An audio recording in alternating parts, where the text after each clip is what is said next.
Salah aku.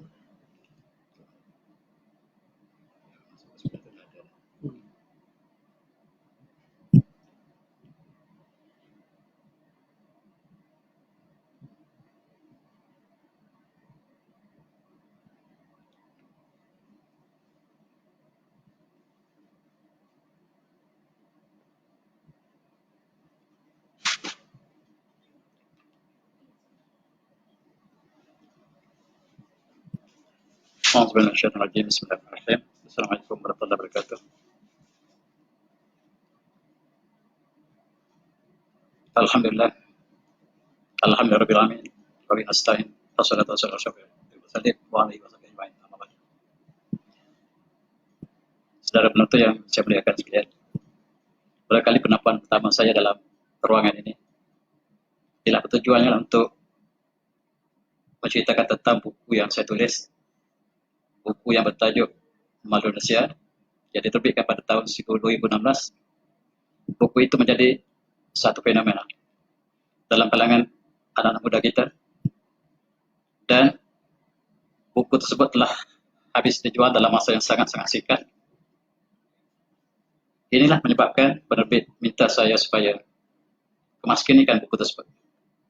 Alhamdulillah, dalam masa yang terluang saya telah cuba untuk mengkaji kembali, melihat dan menambahkan perkara-perkara yang perlu ke dalam edisi yang terakhir ini.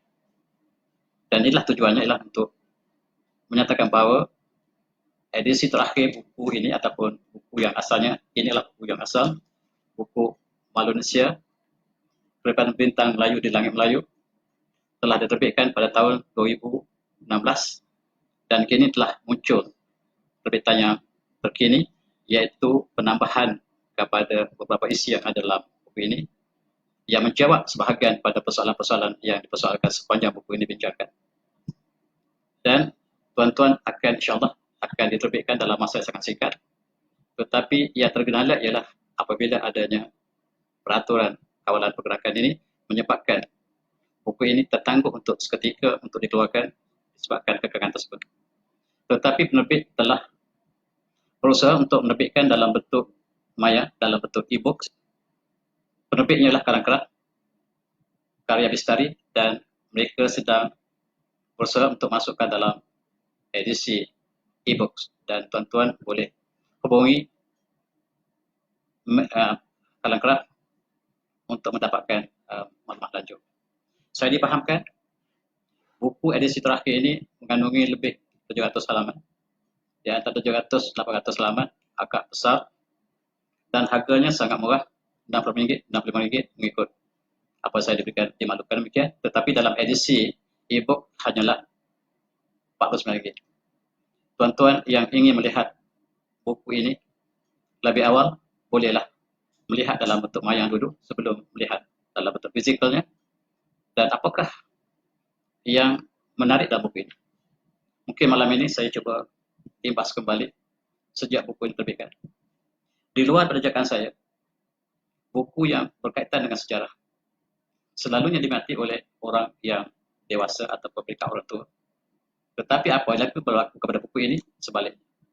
Pemuda-pemuda dan pemuda-pemuda kita telah menunjukkan minat yang sangat-sangat luar biasa, dan mereka telah mengadakan berbagai-bagai pertemuan, perbincangan, perbahasan, analisis, komen, kritikan, dan sebagainya. Sehingga dalam masa singkat, kurang pada setahun tersaat saya, buku telah habis dalam pasaran.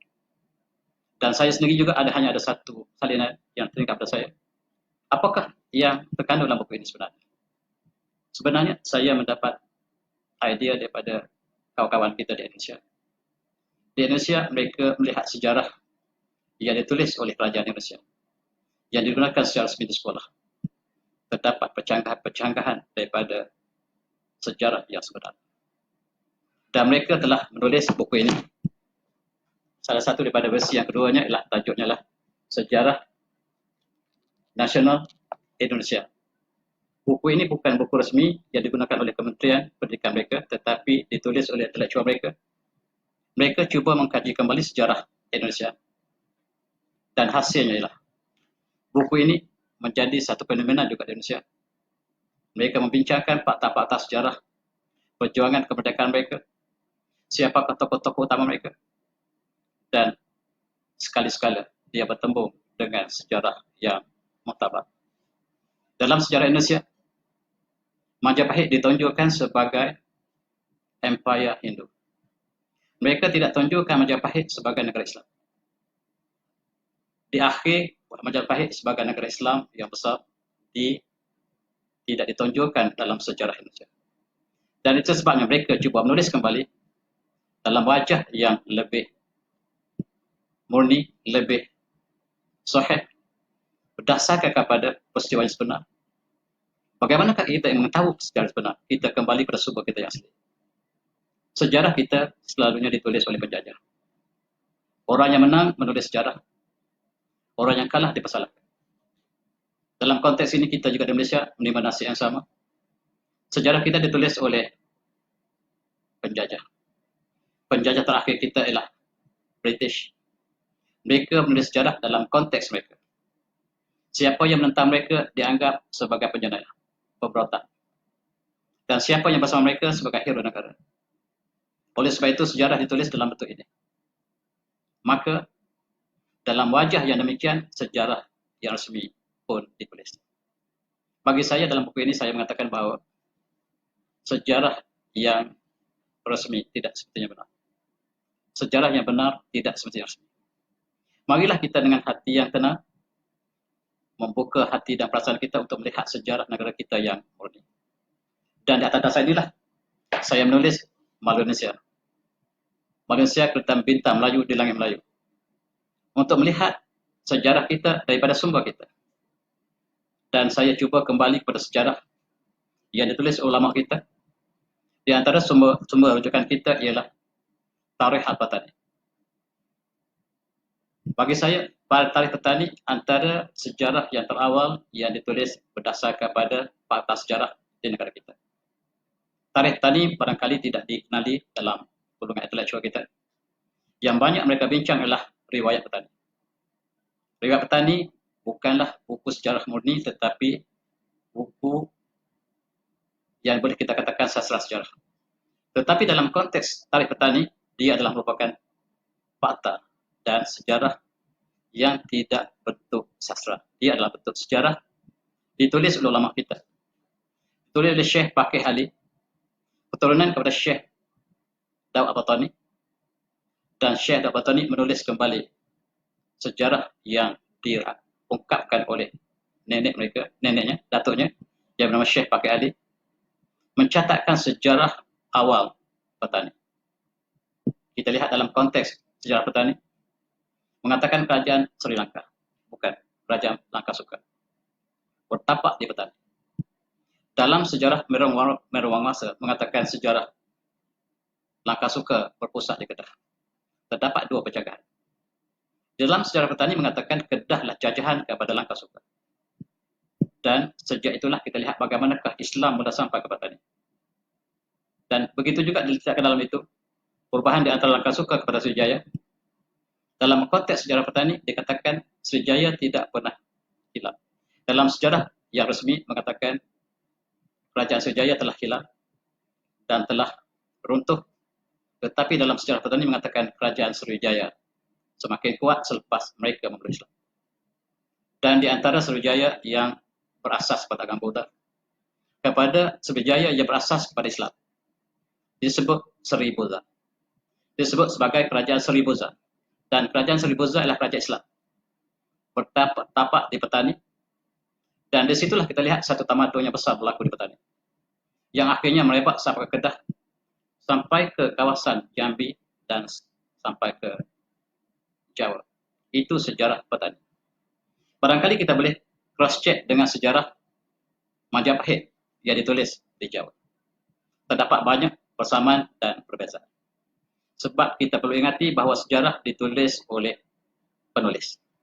Penulis yang dua penulis berbeza menghasilkan kemungkinan dua sejarah berbeza. Bagaimanakah paradigma yang dianuti oleh penulis akan masuk ke dalam sejarah mereka. Sejarah bukan ilmu yang kuantitatif. Dia adalah ilmu yang syarat dengan kualitatif, syarat dengan value system, nilai paradigm, dan mereka menulis di atas paradigm. Sebagai contoh, kita lihat dalam perjuangan di Perak, kita lihat bagaimanakah Bush dianggap sebagai hero. Majalela yang menentang Bush dianggap sebagai penyeraya. Ini versi British. Mereka melihat bahawa siapa yang bersama kerajaan British ialah pejuang. Yang menentang kerajaan British ialah pemberontak, penjenayah dan sebagainya. Dalam konteks ini kita lihat, dalam sejarah British, Maharaja ataupun Mahajalela dianggap sebagai penjenayah. Ini versi British. Dalam konteks orang Perak pula, umpamanya persatuan penulis mereka. Mereka mengatakan Bush ialah penjenayah, Bush penjajah, dan Raja Mahajalela ialah pejuang sebagai tokoh perjuangan mereka. Dua penulis menghasilkan dua sejarah. Sekarang kita berdepan dengan dua versi. Di manakah letaknya kita? Di sinilah pentingnya ahli sejarah. Bukan menulis kepada sumber secondary yang telah ada value system penulisnya ke dalam sejarah tersebut. Tetapi kita harus kembali pada sumber yang kita asal. Sumber asli kita. Dan sumber inilah yang saya cuba dengan upaya yang sederhana ini. Saya cuba kumpul manuskrip ataupun sumber-sumber kita daripada berbagai sumber. Daripada sumber Perancis, daripada sumber Aceh, daripada sumber Patani, daripada sumber Turki. Sebab kita pernah berada di bawah Osmania. Sejarah kita banyak ditulis di Turki. Tetapi apa yang kita rujuk negara kita secara resmi ialah sejarah yang dikaitkan dengan British. Begitu juga dalam tulisan buku asal Malaysia saya menunjuk satu manuskrip, satu tulisan yang ditulis oleh seorang Islam daripada Mesir bernama Afandi Saleh Jaudat ataupun Saleh Jaudat Afandi. Dia adalah kerajaan Osmaniyah. Ketika itu Mesir sudah hampir kalah. Tetapi pengaruh Osmaniyah masih berada di Mesir. Ketika itu dia menulis sejarah tanah air kita. Tajuknya lah Umat Al-Melayu. Dan dia mempunyai hubungan dengan kerajaan Kedah. Persahabatan yang rapat di antara Saleh Jaudat dengan kerajaan Kedah menyebabkan dia merasakan sesuatu yang harus dia ungkapkan bahawa sesungguhnya negeri Melayu sedang dijajah. Ketika itu bangsawan Melayu bersama dengan penjajah sebahagian menentang penjajah, sebahagian bersama dengan penjajah. Hidup cara penjajah, makan cara penjajah, pakai macam penjajah, dan mereka lah yang menulis sejarah. Dan dalam konteks ini Saleh Jaudat membawa kita supaya kita kenang kembali bahawa negara kita sedang dijajah. Wahai umat Melayu, kamu ialah satu jasad dengan kami di Mesir. Mesir dan Melayu satu jasad yang sama.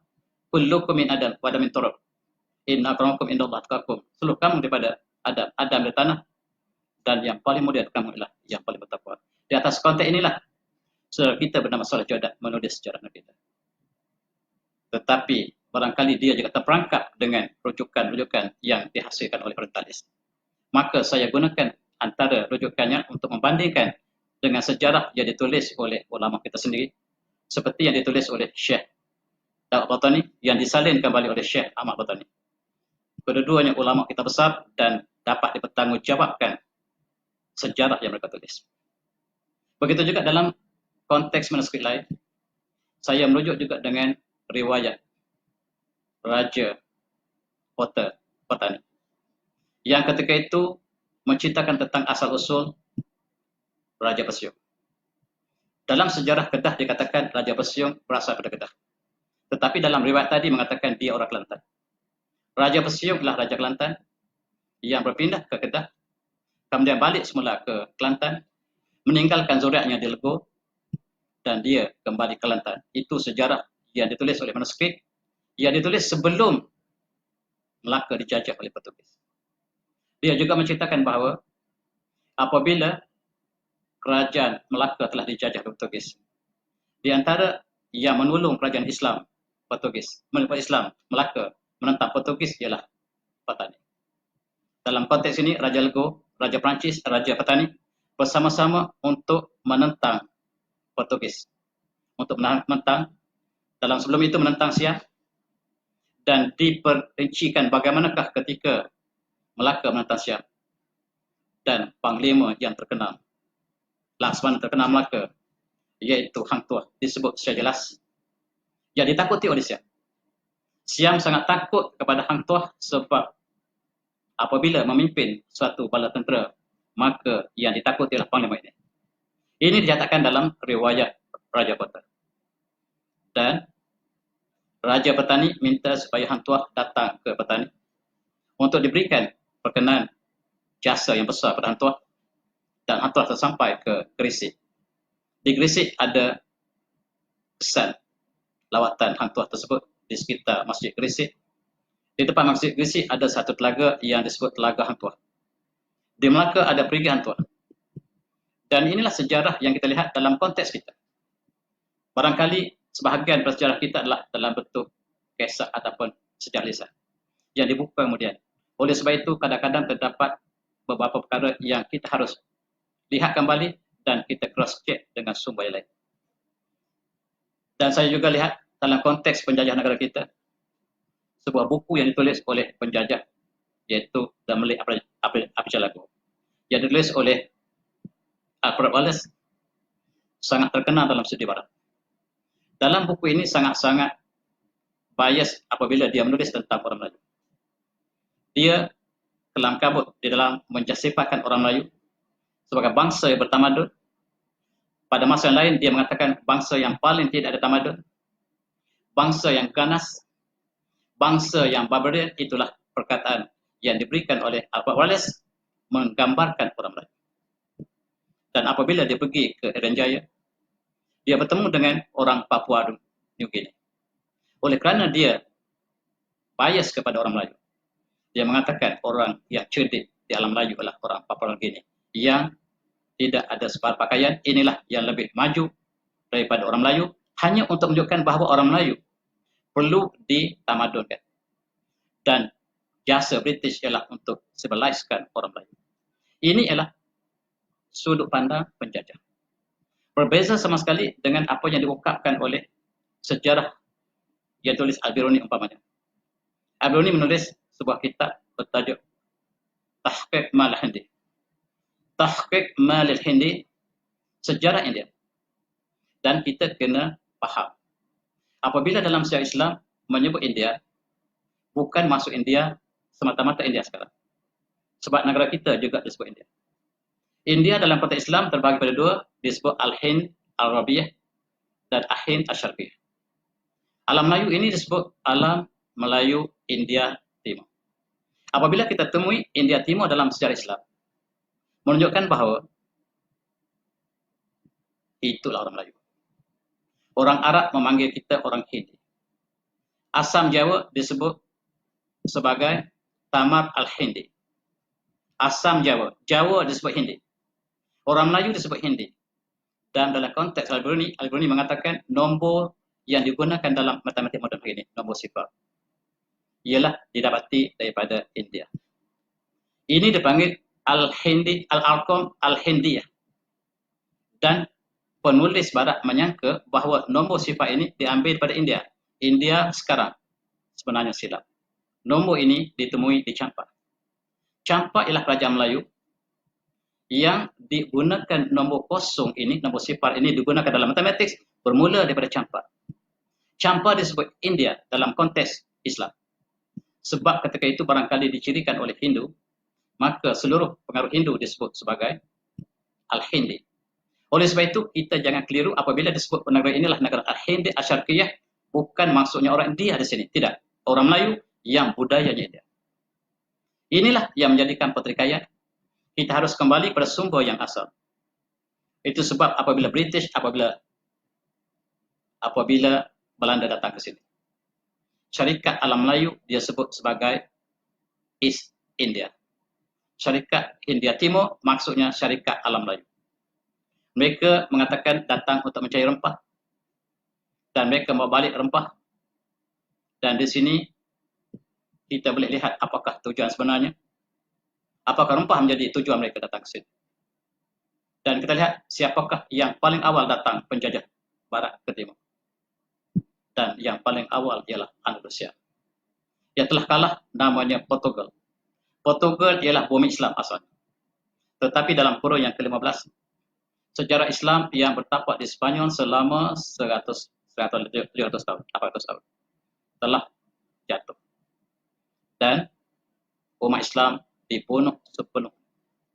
Raja Ferdinand dan Isabel telah membunuh seluruh umat Islam. Dan selepas Islam kalah di Portugal. Asalnya nama Andalusia. Spanyol juga sebagai Andalusia. Dan ketika itulah orang Portugis menggunakan ilmu Islam untuk belayar ke sebelah timur. Mereka menyangka bahawa bumi ini rata, tetapi umat Islam melukis bumi geluk di atas geluk sejak daripada zaman kerajaan Abbasiyah. Bagaimanakah mereka mengetahui bumi ini bulat? Al-Quran menjadi panduan mereka. Al-Quran menceritakan bagaimanakah daripada Al-Quran mereka dapat tafsirkan bahawa perjalanan dan yang dilakukan oleh pelayar Muslim dan peta dilukis berdasarkan kepada bumi bulat. Oleh sebab itu Al-Biruni meletakkan garis bujur dan garis latitude ke atas bumi supaya diletakkan koordinat setiap bumi. Oleh sebab itu tujuannya untuk melihat arah kiblat. Dan inilah sejarah yang tidak tulis. Kartografi dimulakan oleh umat Islam. Tujuannya lah berkaitan dengan umat Islam, yaitu untuk menentukan kiblat umat Islam. Oleh sebab itu koordinat yang ada sekarang, walaupun mereka meletakkan di Jaziratul Khalidah, yaitu satu pantai di luar pantai Spanyol sebagai 0 darjah. Tetapi dalam pengiraan mereka letakkan Mekah 0 darjah. Pengiraan untuk perbandingan waktu dan juga untuk kiblat mereka rujuk Mekah sebagai 0 darjah. Hampir 1000 tahun 0 darjah berada di Mekah. Sehinggalah Islam dikalahkan. Bukan Islam dikalahkan, umat Islam dikalahkan. Maka Perancis menjadi superpower satu ketiga. Mereka membawa 0 darjah ke Paris. Selepas begitu lama di Mekah. Dan kemudian apabila British menjadi armada laut yang terbesar, mereka bawa 0 darjah. Mereka tidak sanggup merujuk 0 darjah dari Mekah. Mereka bawa ke London dan di atas Greenwich. Greenwich adalah simbol gereja. Gereja tertua di England, di Bandar Rugby. Dan Mekah adalah simbol Islam. 0 darjah harus dibagi kembali kepada Kristian. Itu sebabnya dalam kurun ke-18 0 darjah telah dibawa ke Greenwich sampai hari ini. Kita sebut Greenwich Mean Time, asalnya Mekah Mean Time. Dan sejarah telah berlalu. Dan orang mengatakan kenapa kita belajar sejarah yang lepas sedangkan kita sedang bergerak moving forward. Salah. Melihat ke belakang bukan kita mundur. Kita undur. Bukan mundur, kita undur untuk kita momentum ke depan. Coba lihat dalam pertandingan Olimpik yang melompat jauh. Dia undur ke belakang, begitu jauh. Sebelum melompat ke depan. Kalau dia tak undur ke belakang, dia tak sampai ke depan. Itu maksudnya sejarah. Pelajari sejarah. Ada orang benci pada sejarah. Termasuk dia benci pada Quran. Al-Quran menceritakan sejarah umat terdahulu sebagai teladan kita. Tetapi sayang dalam negara kita, tuan-tuan, sejarah bukan menjadi perkara yang utama dalam pendidikan kita. Kalau dipelajari pun hanya untuk para pelajar yang mundur, pelajar-pelajar sastra, pelajar agama. Tetapi para pelajar perubatan, pelajar sains, pelajar kejutaan, mereka tidak mempelajari sejarah. Dan mereka dikalahkan di sejarah. Siapa yang tak belajar sejarah, sejarah akan mengajar sekali lagi. Di atas dasar inilah saya menulis buku ini. Buku Malaysia, ini versi lamanya, dan sekarang sudah ada versi terkini, yang hampir 800 halaman, tak silap saya. Dan sekarang tuan-tuan boleh dapati dalam versi maya, versi yang boleh dibaca dalam internet, harganya murah, RM49, berbanding dengan saiz yang sangat besar. Dan saya juga masukkan dalam addendumnya, dalam appendixnya, masukkan contoh manuskrip yang saya rujuk. Tidak semua tetapi satu atau dua, untuk melihatkan bagaimana sejarah harus kita kembali pada sumber yang asli kita. Dan kita lihat bagaimanakah umpamanya saya menambah 2 bab dalam buku yang baru. Dari sisi kedua ini, saya tambah 2 bab lagi untuk memperlengkapkan perbincangan, khususnya tentang kemasukan Islam di negara kita. Kita percaya Islam sampai ke alam Melayu sangat lama. Sejak zaman Rasulullah. Ataupun sekurang-kurangnya sejak zaman Khalifah Abu Bakar Siddiq. Bahkan kita lihat dalam peta yang dilukis ketika zaman Abbasiyah, peta alam Melayu telah jelas. Telah dilukis dengan sempurna, walaupun ini tidak tepat sebagaimana yang kita paham sekarang, tetapi kita harus paham. Geografi mungkin berubah. Dan disitulah kita lihat umat Islam menggunakan berbagai ilmu, termasuklah ilmu falak, ilmu astronomi, ilmu matematik, ilmu geodesi, ilmu algebra dan sebagainya, ialah semata untuk mengkaji ilmu yang berkaitan dengan umat Islam. Dan peta dilukis berdasarkan ilmu falak. Bagaimana cara mereka melukis falak, melukis peta? Mereka mengembara dan merujuk kepada bintang yang mereka sebut bintang asabitah. Bintang dalam konteks kali falak dipanggil bintang asabitah, bintang sayabah. Walaupun semua bintang bergerak, tetapi apabila kita melihat dia seolah tetap, maka ahli falak meletakkan bintang sabitah. Dan bulan sabitah inilah dijadikan rujukan untuk melihat perjalanan kita atas muka bumi. Bila kita belayar ke setempat, kita merujuk sudut yang dibuat daripada perjalanan kita kepada perjalanan yang seterusnya, dan kita dapat lihat bagaimanakah geodesi dan peta dilukiskan berdasarkan ini. Umat Islam telah mengembara ke seluruh dunia, sehingga ketika zaman kerajaan Abbasiyah Umayyah, kita dapati bahawa separuh dunia, peta dunia telah lengkap. Ketika itu orang barat Eropah masih tidak percaya dunia bulat. Di dalam gereja, siapa yang mengatakan dunia bulat, dia akan dibakar hidup-hidup atas pentas. Dan oleh sebab itu, mereka tidak pernah belayar, sehinggalah Islam telah memberikan cahaya tamadun ke Sepanyol, dan orang pertama yang belayar ialah orang Portugal, sebab dia adalah Andalusia yang diajar Islam. Kemudian, rahsia pelajaran ini didapati oleh orang Belanda. Belanda datang menyusul kemudian, dan Sepanyol juga sebagai Andalusia telah belayar, dan bangsa yang paling mundur di Eropah ketika itu ialah British. British sampai paling awal, paling lewat ke negara kita. Tetapi mereka lah negara yang paling cepat pick up dalam sejarah ini. Sejarah yang panjang ini, tuan-tuan, kita dapat kumpul dalam berbagai-bagai sumber asli kita. Dan oleh sebab itu perlu kita bijak memilih sejarah yang benar-benar menggambarkan sejarah nenek moyang kita.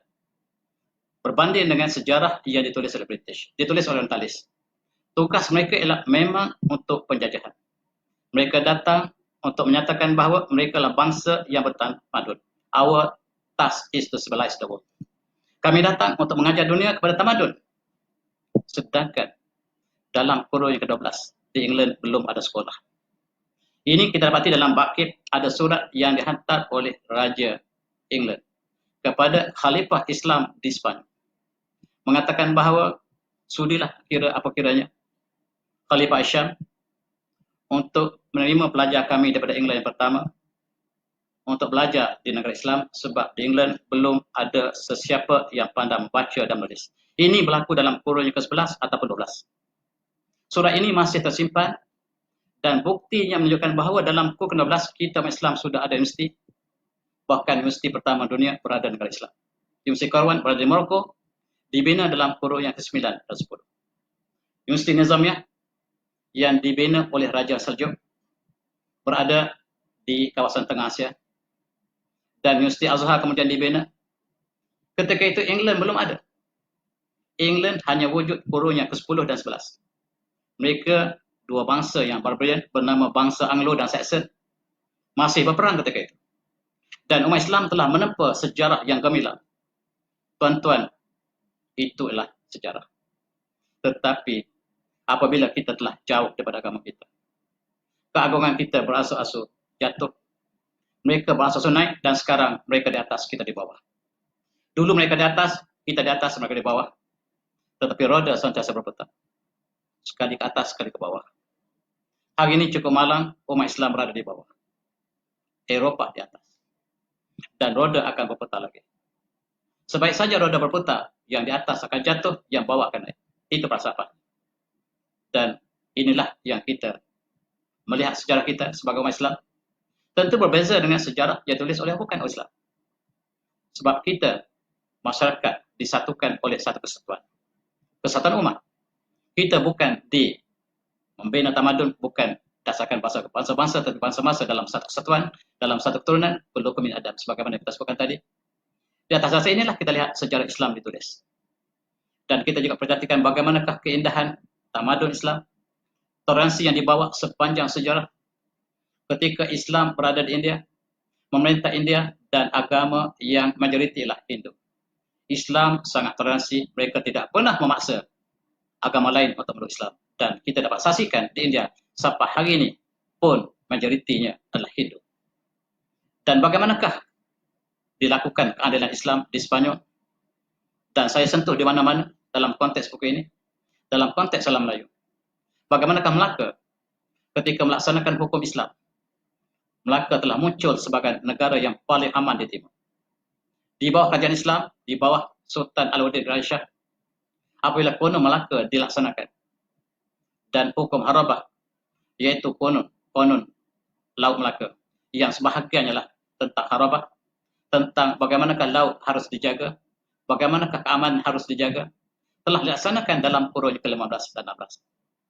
Tetapi sayang, British mengatakan bahawa mereka datang ke Melaya, bumi ini belum ada tamadun. Oleh sebab itu sebut-sebut Melaka, Singapura dan Filipina mereka sebut the New Strait Settlement. New Strait Settlement. Apa maksudnya? Negara yang baru ditemui. Mereka menulis sejarah depan mata kita. Singapura yang telah wujud sejak ribuan tahun lepas, apabila datangnya Raffles mengatakan bahawa Raffles was the founder of Singapore. Dia datang 1819.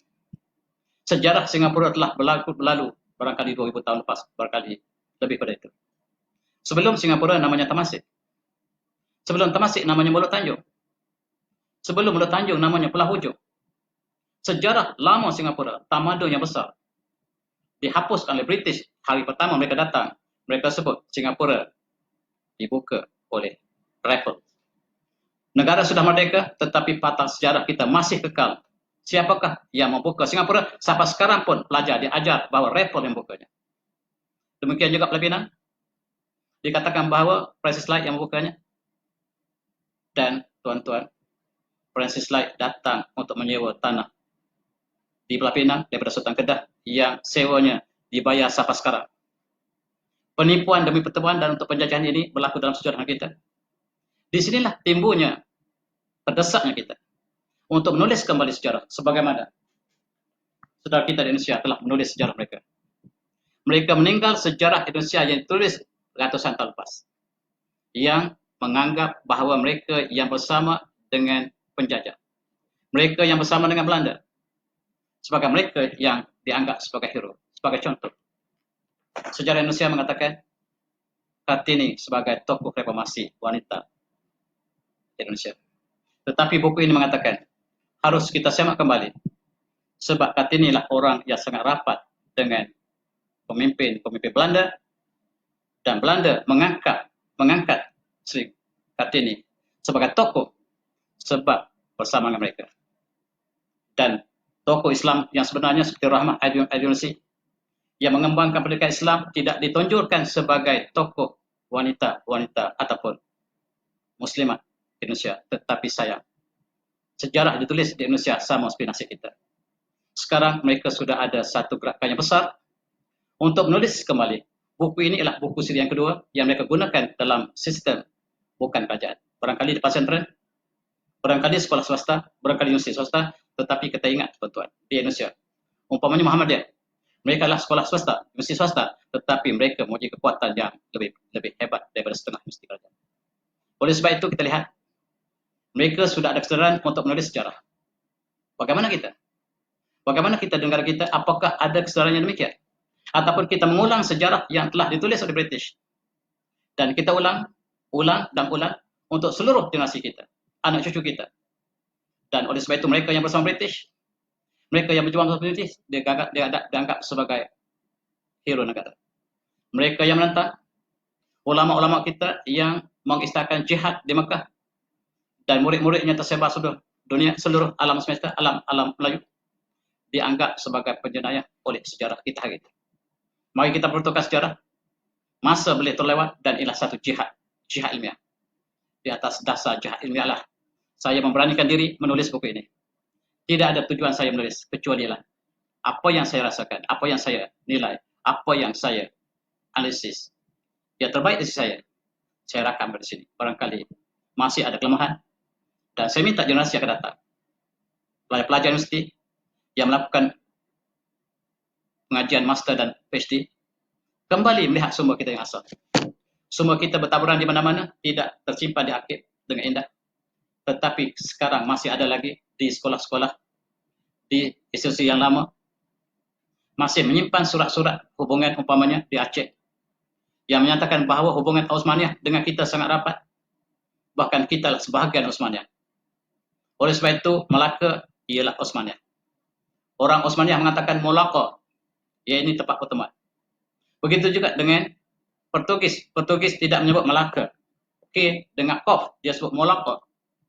Dan ini menunjukkan bahawa Melaka ialah tempat pertemuan para saudagar, para pendakwah, bukan daripada pokok Melaka. Dan ini dua versi yang kita harus lihat.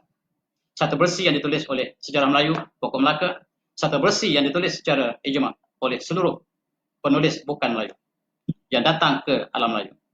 Saudara kita Islam mengatakan sebaliknya, di sini letaknya tugas seorang penyelidik mengkaji dengan ikhlas dan kita dapat mencapai lebih hampir kepada kebenaran walaupun kita tidak pasti sebab dia tidak ada sanad yang menghubungkan antara satu fakta dengan fakta, tetapi sebahagiannya lah bergantung kepada penulisan dan dibukukan asalnya daripada lisan.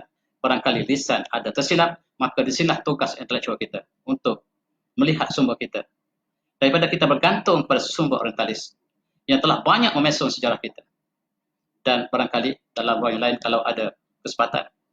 Dan saya diminta oleh penerbit untuk membincangkan sekali lagi lebih khusus kepada buku yang disebut sebagai Manusia, edisi kemas kini ini pada malam Jumaat ini insyaAllah. Pada pukul 9 juga tuan-tuan boleh ikuti, barangkali terus ke dalam website ataupun ke dalam page Karakraf ataupun Karya Bistari. Dan mereka bertanya dalam komen ini, bilakah buku terbit? Saya sebenarnya minta maaf tidak dapat menentukan sebab mereka katakan terbit pada 13 bulan PAS, dijangka 3 minggu selesai, tetapi oleh kerana ada PKP tertangguh. Dan sampai hari ini mereka tidak dapat menjawabnya sebab tidak boleh pekerja datang ke kilang untuk mencetak.